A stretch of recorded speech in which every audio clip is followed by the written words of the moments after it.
आपके प्रयास के द्वारा ही मैं यहाँ आई हूँ राजन। मेरा आपसे आग्रह है कि आप ही मेरा मार्ग प्रशस्त करें। जहाँ जहाँ आप जाएंगे मेरा जल प्रवाह उसी मार्ग को अपनाएगा।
तुम्हारी कीर्ति बनी रहे भगीरथ। हम पूर्वजों की आत्मा को आज तुम्हारे प्रयासों से मुक्ति तथा शांति प्राप्त हुई। हमारा आशीर्वाद सदैव तुम्हारे साथ बना रहेगा।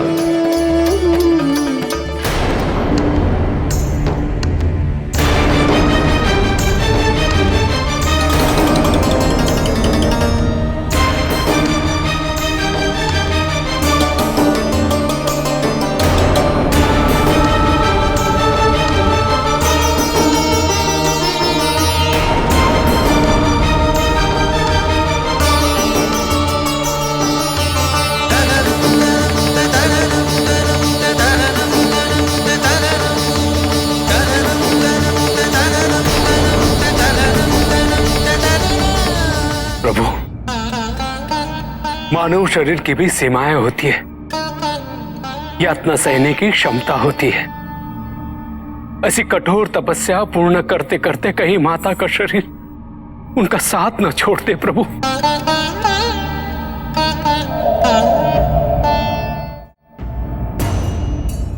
अब जब तक हमारी तपस्या पूर्ण नहीं हो जाती, वनस्पति ही हमारा आहार होगा।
पुत्री,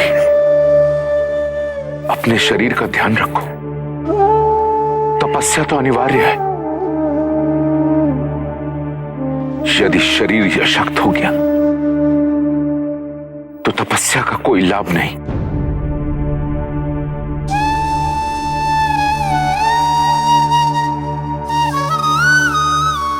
तपस्या का दूसरा अर्थ समर्पण होता है पिताजी। मैं उन सभी लौकिक वस्तुओं से विमुख हो मैं महादेव पर अर्पित कर दिया।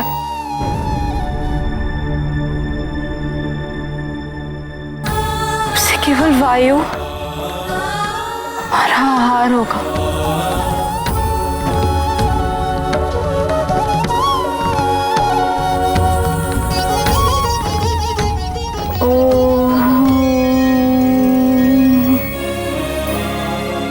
चलिए मैनावती,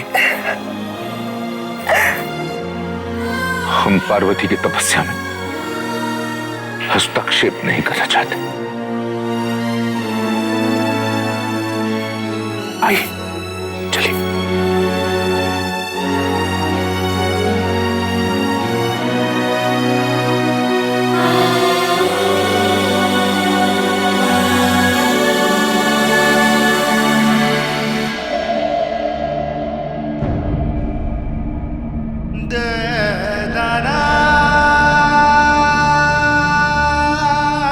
तुमने अपना सब कुछ अर्पण कर अपनी तपस्या में एक नया अध्याय जोड़ लिया है पार्वती। आज से तुम्हें अपर्णा के नाम से भी जाना जाएगा।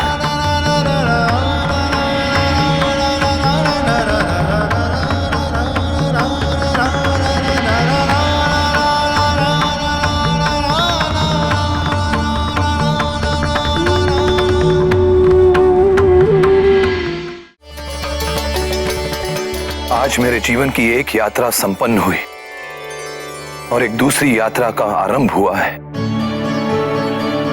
आज से मेरे जीवन का बस एक ही लक्ष्य है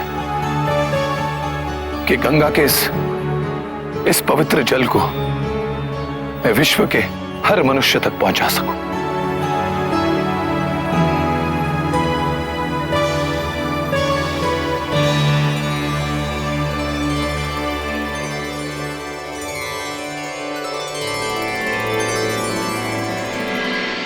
गोमुख से भागीरथी के रूप में उत्पन्न होती गंगा नदी लगभग 2500 किलोमीटर का सफर तय करती बंगाल की खाड़ी में जाकर सागर से मिलती है।